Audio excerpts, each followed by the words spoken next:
All right, we're finally on record.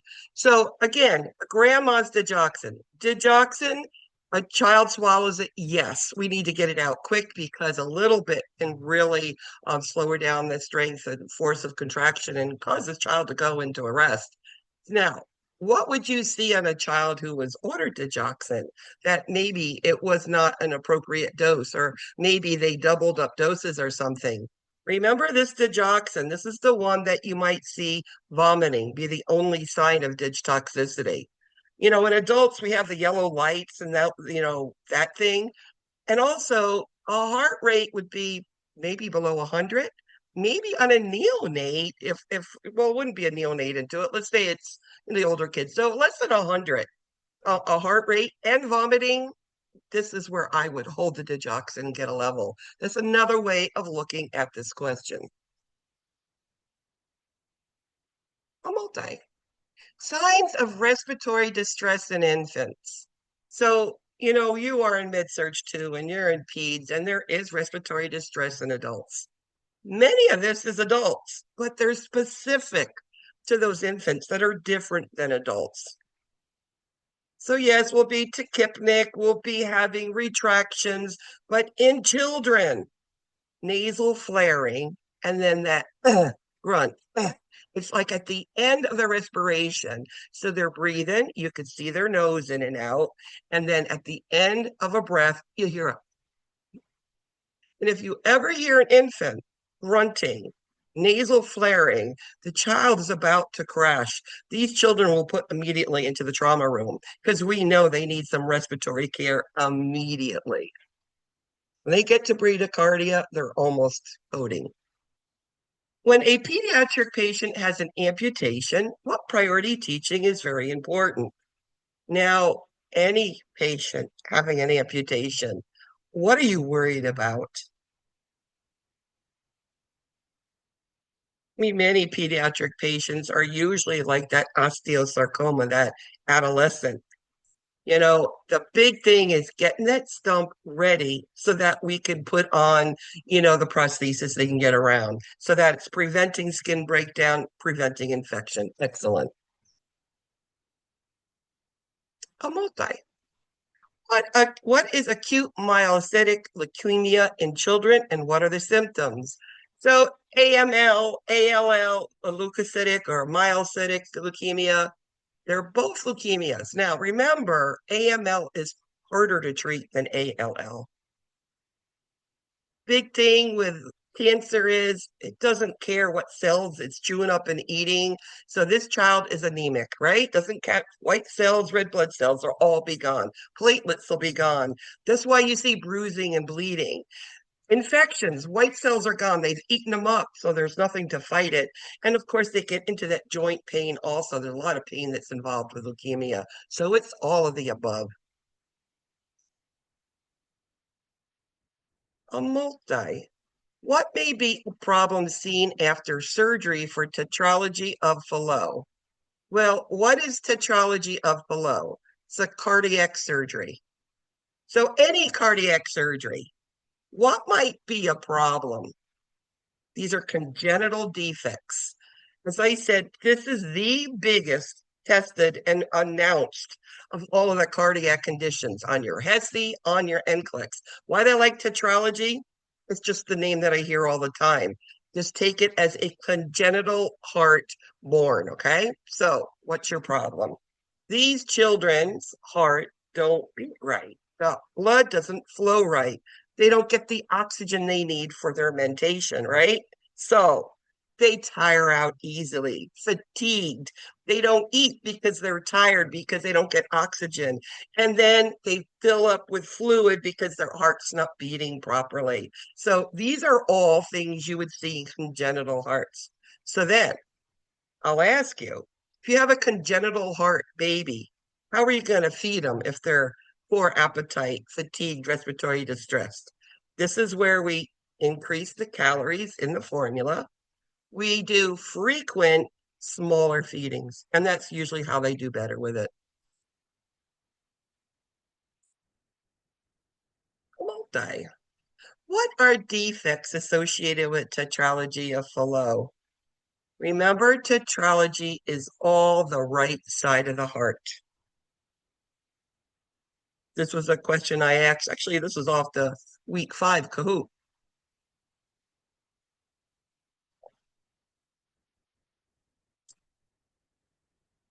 So aortic stenosis is on the left side. The aortic valve is the left ventricle that goes to the body. So it's not that.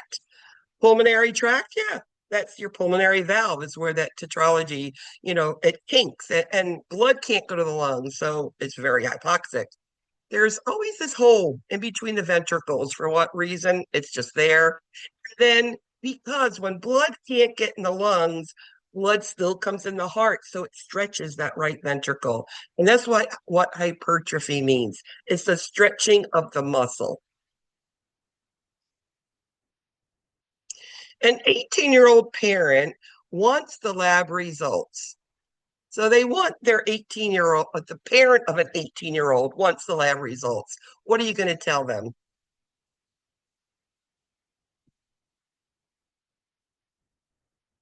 There's always a HIPAA question. Always guaranteed you'll see a HIPAA question.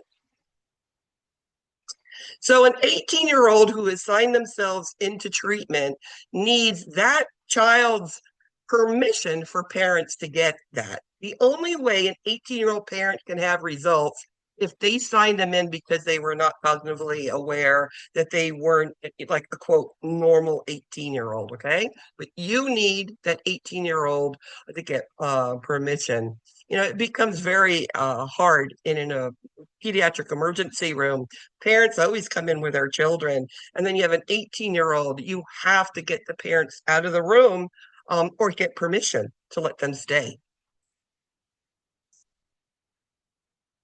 What is Synagist, and why do we give it? Do you remember Synagist?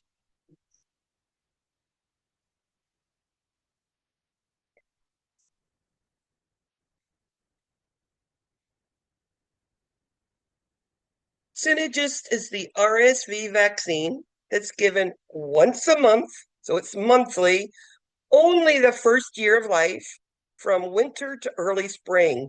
And it's for RSV. It's a virus. It prevents them from getting it because it's hard enough to suck, swallow, and breathe, and then have other problems with it. We don't need them to get the mucus and then, have to struggle to even breathe. Okay.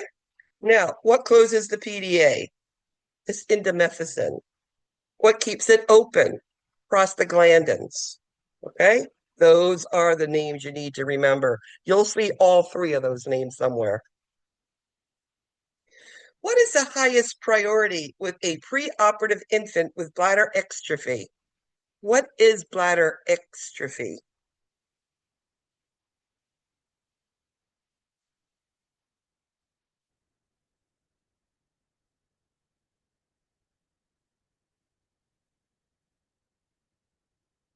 Bladder exstrophy is when the bladder is born on the outside of the body.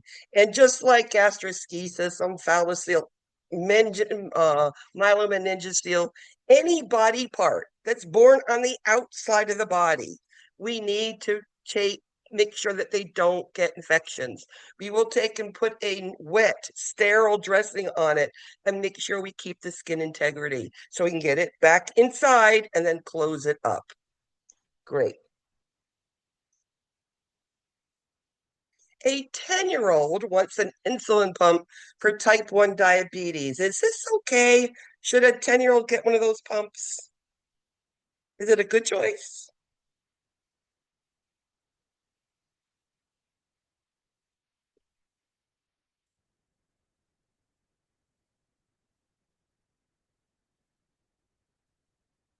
So a 10-year-old who can manipulate the machine, knows how to take their blood sugars, it is a great option. It puts them in control of their disease. So they know if their blood sugars are high to give the bolus or what not to eat to get it high. So it's an excellent choice. A multi-select. When and why would a Lyme test be done on a child? Lyme test done for?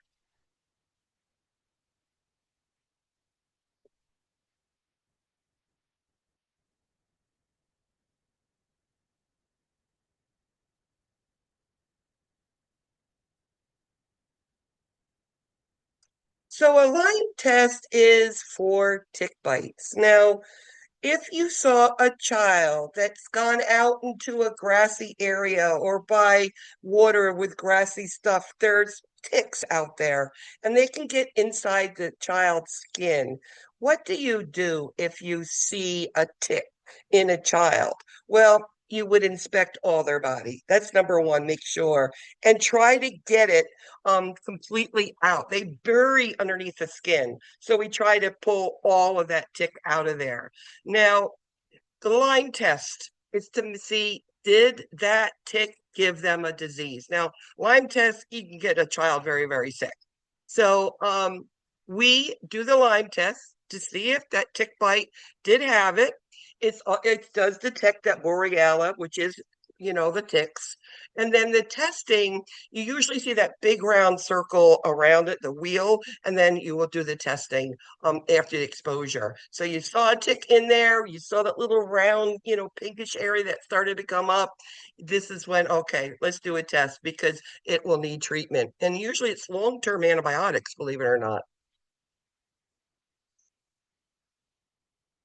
What might you see after administering a bolus of albumin to a child?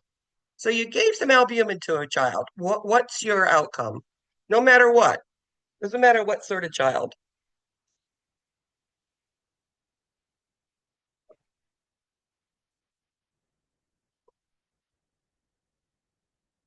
So you give albumin, it's protein. So this would be given to a child like with nephrotic syndrome, right? Let's put some albumin back into the vasculature. It pulls that fluid out of the interstitial space, puts it back into the bloodstream, goes through the kidneys, and increases urinary output. This is a big, big concept of how we get swelling, peripheral edema, just total generalized swelling out of anybody. It's using the albumin, replacing the protein. It pulls the fluid back in there. So yes, very good. The multi. What is another term for erythema infectiosum? Now, there's always a couple childhood diseases. It's like the last chapter in the book. We don't go over it completely, but I'm going to hit you those couple terms you need to know. Erythema infectiosum, common childhood disease. It is a virus. It is infectious. They call it the fifth disease or slap face. They get these big red cheeks like somebody slapped them. That's why it's called slap face. And they get these big rash and fevers on them. And, again, we treat it with a fever. Acetaminophen, ibuprofen, fluids, rest, and then, of course, washing your hands because it is contagious. What's the treatment for pertussis? Remember, it's airborne. They've had a couple outbreaks of pertussis in the last couple years. It's because not everybody gets immunized, right? Treatment is azithromax. Now, pertussis, again, is that airborne. This is a child will be put in isolation because that's the way it spread, and we'll put them on azithromax or zithromax. It's the same drug. Sometimes you put an A in front of it. Now, after 24 hours again, this child will be non-infectious again, just like bacterial meningitis. How do you get rid of cradle cap on an infant?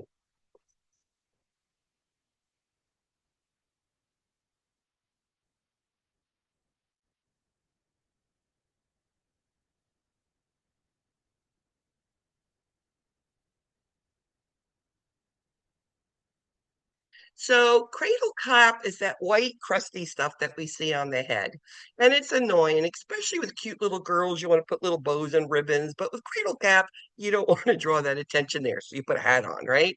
Well, what you do is you moisten it. Then you take a fine tooth comb and just gently. It's not going to come off in one sitting, but it's the moisture on bathing them normally, normal soap and water, just adding that moisture and then just that little fine tooth comb and slowly get rid of all that crust that's there. A post-abdominal surgery child has an elevated heart, and respiratory rate. What assessment might you make? Why would a child have an elevated heart and respiratory rate after having abdominal surgery? That's what that question's asking. What does heart and respiratory rate have to do with surgery? Child's in pain. Absolutely. Key signs. You don't have to see the grimacing and crying and all that. Just an elevated heart and respiratory rate. Sometimes this is what you see on a paralyzed, or not necessarily paralyzed, but a child who's intubated on heavy sedation. All of a sudden, the heart rate will go up, or you start seeing the respiratory rate going up. You can say, yes, this is pain, and giving them some more pain medicine. Can cause rheumatic fever.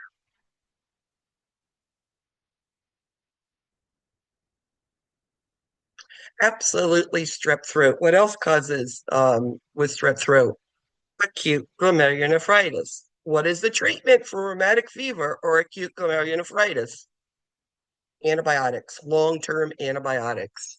And remember rheumatic fever, the only thing that cannot be back to baseline is if there's valve damage, heart valve damage.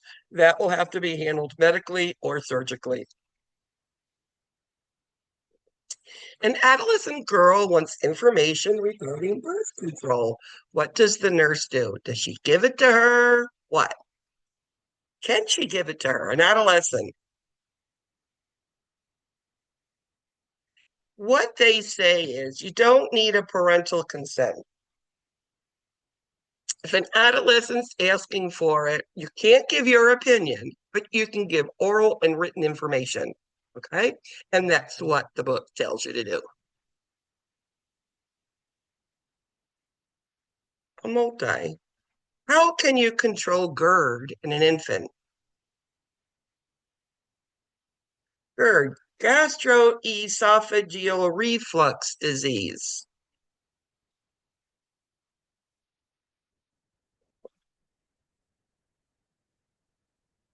So there's many ways. We don't do anything, add anything at first. How do you control it? We're going to burp frequently, having them sit up, and we're not going to overfeed them. They still continue with GERD. We're going to add a little rice cereal to the formula to thicken it. How do I know that thickening the with rice cereal, the formula, or breast milk, that it's working? I'm going to see less vomiting. As simple as that. A multi.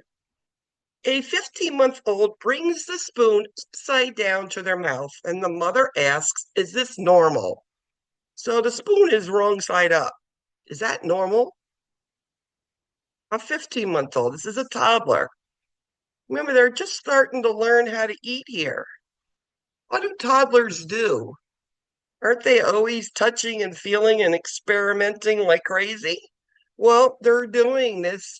They don't know what to do. They're figuring it out. Could be backwards, upside down, doesn't matter. It's the attempt that we're looking for. And why is the mother concerned? Big thing. Maybe she has another child, or maybe her sister has a child that was delayed and she's just really concerned. It could be. So sometimes that's a moment that you bond with this mother. Why is she so upset? Because this is absolutely normal. This is what toddlers do. I won't die. How is JIA treated? Juvenile idiopathic arthritis.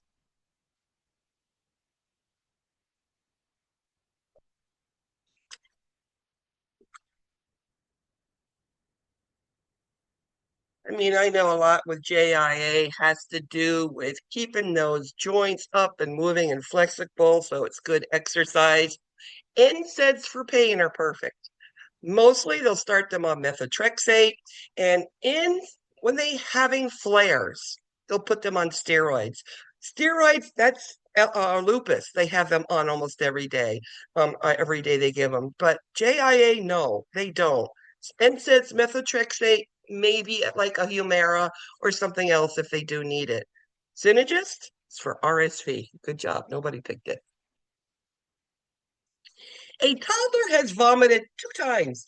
What's listless and irritable? What would you tell the mother on the phone? So I guess you got a phone call. You're in a doctor's office and you get this call. They vomited 2 times and they're listless and irritable. What's that telling you about?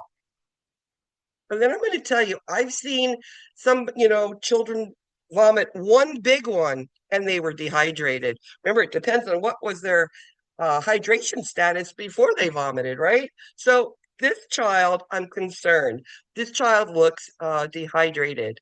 Remember, dehydration is the biggest cause of acute renal failure in children. So you do not want them dehydrated. Get them to the ER. And then what would you do for vomiting? Listless, irritable? IV fluids and a basic metabolic profile, right? Give them IV fluids. Very good.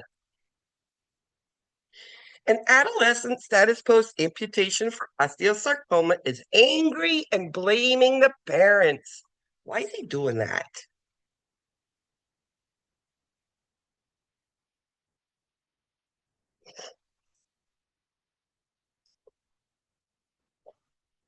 An adolescent, it's a normal thing. Remember, this is grief. He's losing a limb. It's a death of a body part. So it's just like the grief of death and dying. So it's absolutely normal to blame somebody.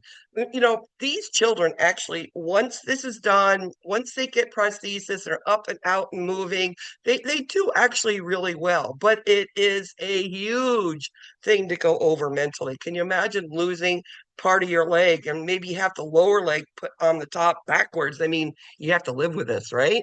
That's salvaging the limb. A multi.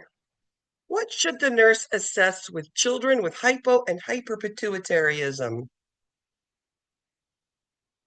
As in, how do you evaluate?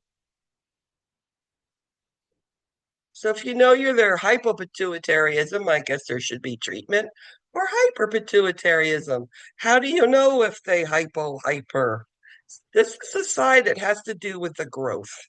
Remember, I always told you from the first visit all the way through pediatric visits until you get to the adult world of medicine, every visit you do a height and a weight, guaranteed.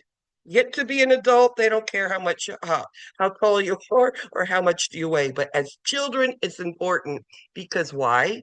We're monitoring their growth. And we would know if they were hypo or hyper pituitaryism if they were too tall or too short, right? It would make us inspect it, look at those hormones. So height and weight, very important. A multi. An infant with a TE fistula. Should the nurse have at bedside? Transesophageal fistula.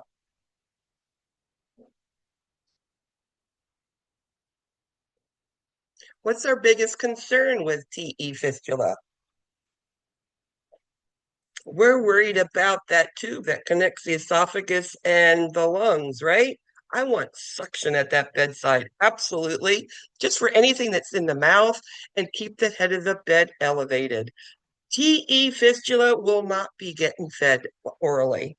And it would, if they did feed it, I'm telling you, it would never be an NG tube. If they needed to for a long period of time before they could do surgery, they would put it below there and they would do it's called a duodenal feeding tube. So the tube goes into the duodenum away from the stomach so they can't vomit, causing aspirations with a TE fistula. But suction, head of the bed, and these children at birth are NPO with antibiotics, right? The child's been having diarrhea for 3 days. What should the nurse check?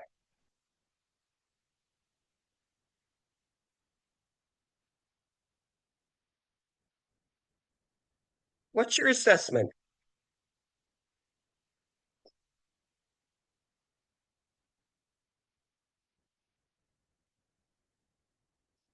First thing I want to know, diarrhea, 3 days, losing fluids. What's your hydration status? How do you figure that easily? A heart rate.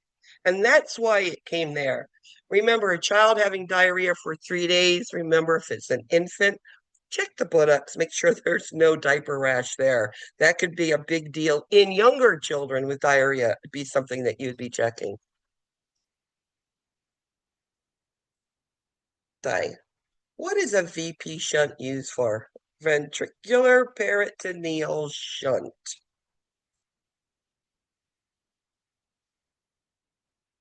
That's the catheter that goes from the fourth ventricle in the brain, behind the ear, and down and into the abdomen, into the peritoneal cavity. And what do we use it for? Well, many times the fluid in the brain, it doesn't flow right and it just builds up in the head. And we can't have all that pressure there. So we relieve it continuously with a ventricular peritoneal shunt. It connects the brain to the peritoneal cavity for that hydrocephalus. What is the nursing care of a VP shunt? Monitor head circumference, monitor abdominal girth. Children that are older with VP shunts, remember, children grow, that shunt gets short, and sometimes they disconnect. If they disconnect, this child's going to build up pressure in the head again. They will come in with headache and vomiting. And they have a VP shunt, we know it's probably that shunt what's going on. So we do x-rays to check it.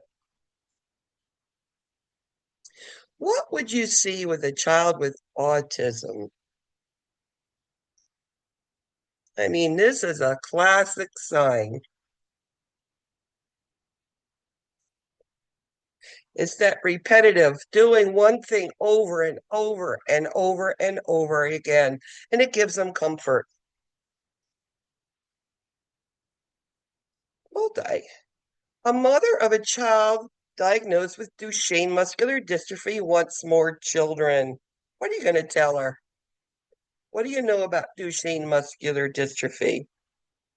It's a progressive muscle degeneration of males, usually figured out between the ages of 3 to 7. And they usually die of cardiac or respiratory failure as an adolescent. Mommy carries this gene. So, what would you recommend to this mother? Absolutely genetic testing because it is her, the X-linked recessive trait. A multi. An umbilical hernia has become hard and painful. She should tell the parent to do when they're called. So I guess they called in again and said, my little belly button hernia is starting to hurt my baby. What do I do? I mean, I love little umbilicus hernias. You push them in and they're nice and squishy, right? And that's just their intestines coming in and out. And that's good. When it becomes hard and painful, that means it's twisted, blood supply is gone, and it's a surgical emergency. NPO, get them to some sort of pediatric ER or hospital or surgeon because they're going to need that reduced so they can save that intestines. What acid-base imbalance is caused by hyperventilating? I've gone over it in class. Metabolic acidosis, metabolic alkalosis. This is the third one, and you're going to be hit with it on the HESI. Respiratory alkalosis, hyperventilating. Always go over those before your HESI, your acid base.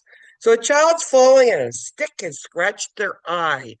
What should you tell the mother to do? I guess they're calling you again. Hey, my kid has scratched to the eye. What do I do?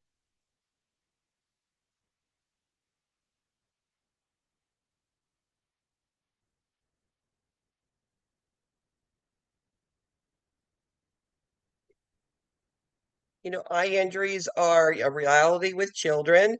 We don't ever pull things out of eyes. Now, if something's floating, you could take a tissue and get it out, okay? But what they tell you to do, especially if there's anything sticking out, put on a fox shield over both eyes. What's a fox shield?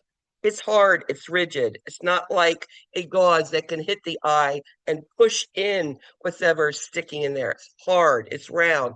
Put it on and get them somewhere with a pediatric ophthalmologist or the ER, wherever it is where they can be, okay? But never pull it out. You could destroy their vision.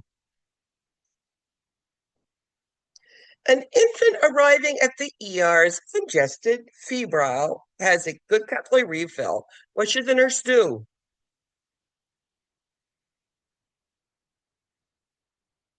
What do you think's going on? We got a fever, we're congested, it's an infant.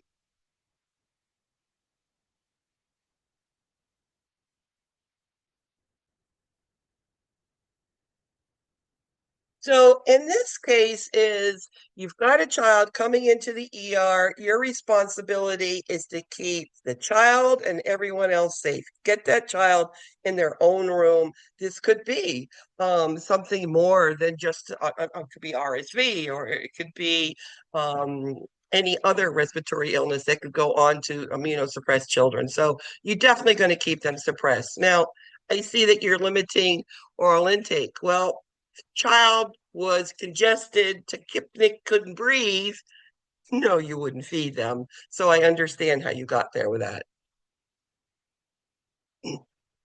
A school age child has reoccurring dermatitis, eczema. What suggestion would a school nurse provide the parents? So during times that, you get this eczema, I mean, the hands break out, they're oozy, they're juicy, painful, swollen.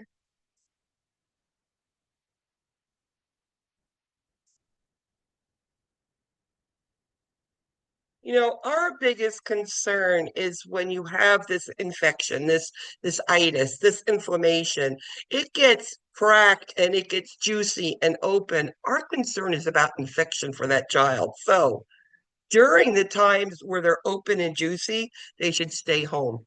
Okay, because you are preventing them from getting an infection. A multi. Why do you give aspirin to a child with Kawasaki disease? What does the aspirin do? What is Kawasaki? Systemic systemic vascularitis and an inflammation of the vessels. Kawasaki. What are you worried about? Coronary artery aneurysms. What does the aspirin do?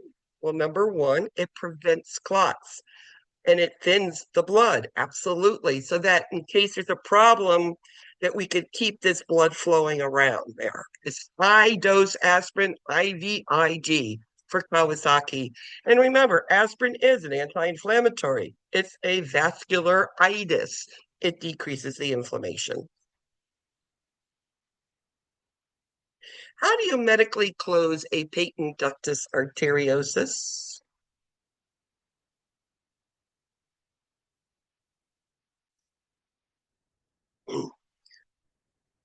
Remember, PDA, everybody has one at birth, and they usually just close up. But sometimes we need to keep them open, and sometimes we have to close them because they didn't close. A medical PDA closure is indomethacin. Very good. And how would you know the duct was closing? That washer machine murmur would start to disappear. That's how you would know.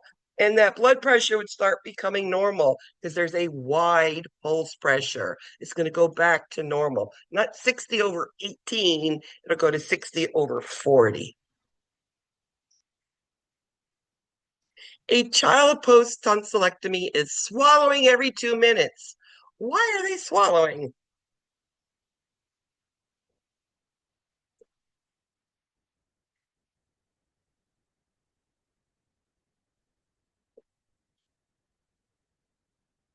So their swallowing is probably they're bleeding back there. So just open the mouth and just see the blood there. Now, if they're bleeding, they do need medical treatment.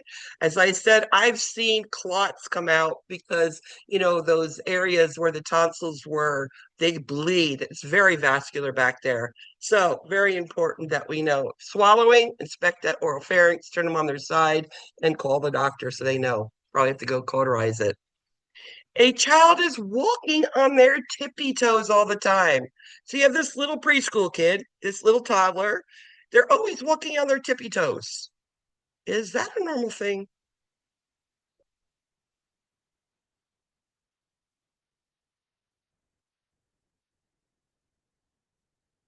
I actually had one of my daughter's friend's daughter who was a young kid during COVID when I met her, and she was always walking on her toes. And she absolutely was autistic. And it was when they first got her diagnosed, because I'm saying walking on her toes is not normal all the time. Plus, there was other symptoms. But what would you do, and how would you make a diagnosis? Again, getting them to a neurologist. They can go over all the things that would make, quote, a kid autistic, or maybe there's something else going on. It's not normal all the time. Sometimes, yes, we all do, but not all the time. Multi. What treatment should a child in pain with JIA have?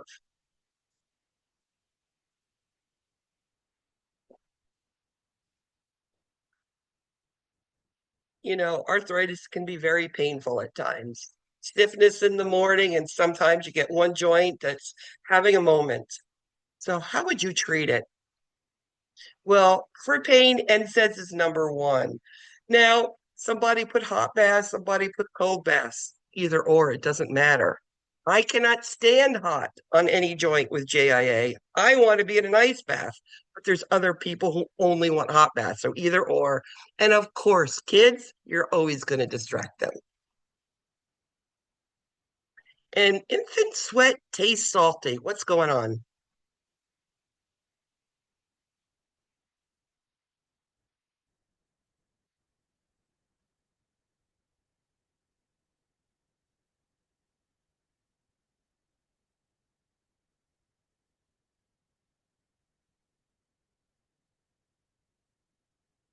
So it's salty. You're going to test for CF. Now, you're going to check electrolytes if you were doing labs, probably. But the inference here is to say you have an infant whose sweat is tasting salty. This is probably CF, and to test for it. And how do you test? A sweat test. A multi. How do you diagnose hip dysplasia in an infant?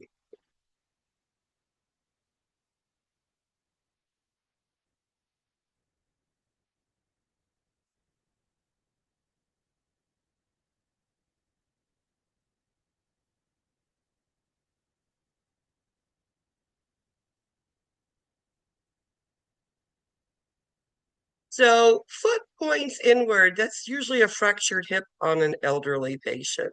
You don't see that in hip dysplasia. They're normal, but one is shorter than the other. That's the big affected thing. And again, the buttocks, one is up and higher, and then you're going to hear the clicking going on. What causes acute glomerulonephritis?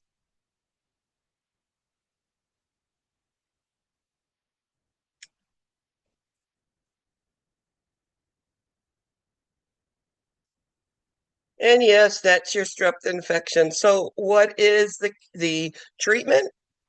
Long-term antibiotics. Everything will come back.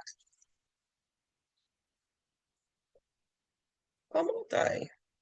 What may be a problem seen after surgery for tetralogy of Fallot?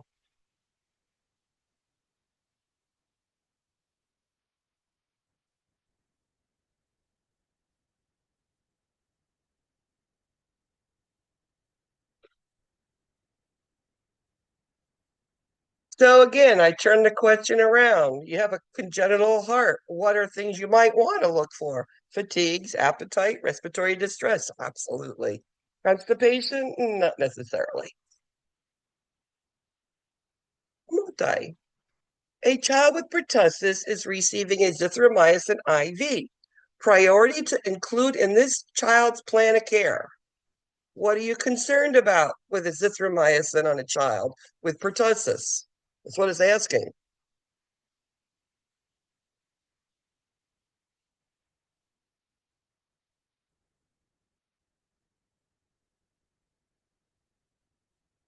So what they're asking you here right now is you have a child getting an antibiotic. Remember, children, many antibiotics they've never had before. Always, always watch out for that allergic reaction. But also, any antibiotic can cause nausea, vomiting, diarrhea, abdominal pain. So you always are concerned with that. That's both of these here. Why do sickle cell patients have enuresis? What is enuresis? Bedwetting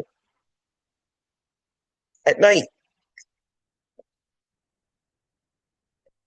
The answer is very simple.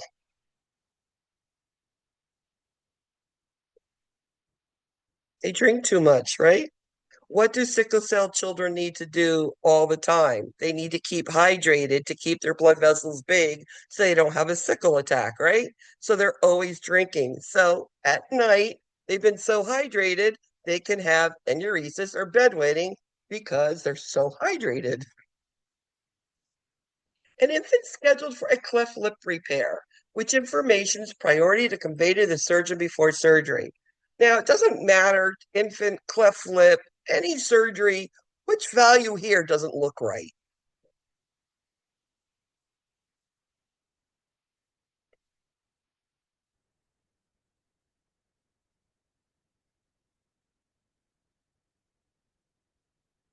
So the only thing that doesn't look right is the red blood cell count of 2.3 million. That's very low. All the other things are normal. I always suggest for you to look at things like electrolytes and some lab values before you go into HESI. You're always going to see some questions on it. You know what? A normal potassium, sodium, chloride, and this is the red blood cell count. Always look at CBC and your lights. You'll see them. So, when administering indomethacin to an infant who's had a patent ductus arteriosus, anticipate which outcome? You've given the indomethacin. What do you anticipate? What do you want indomethacin to do? You want it to get that murmur away. Excellent. Very good. Last question. When should solid foods be introduced to an infant?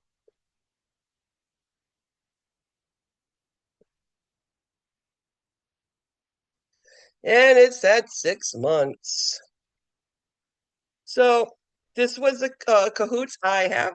Congratulations, Jay. Number two, Heather stayed on. Good on, Heather. And number one, Madeline. Good job, guys. So this is your one Kahoot. I'll be posting this in your, announcements from today so that you have this. You have the 200 Kahoots that you can work with. So know that go over them, test each other on them, and then go to your Saunders and Clicks book. It's there.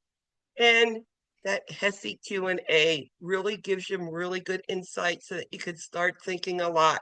And it does help you when you're going into your capstone. Does anybody have any questions, comments, concerns about anything? Good luck, everyone. Next week is no class. HESI is your class. Week 12, you must meet me for a brief amount of time. I'm going to give you 2 times to come, either the time of this class or on Tuesday, 6 o'clock. So you have 2 times. You have to show up for your attendance, okay? Make sure, if you can, do your end of course evaluation before you come, because I'll be having you do that if it's not done already, okay? Good I have luck, a everybody. question. Sure. Will you post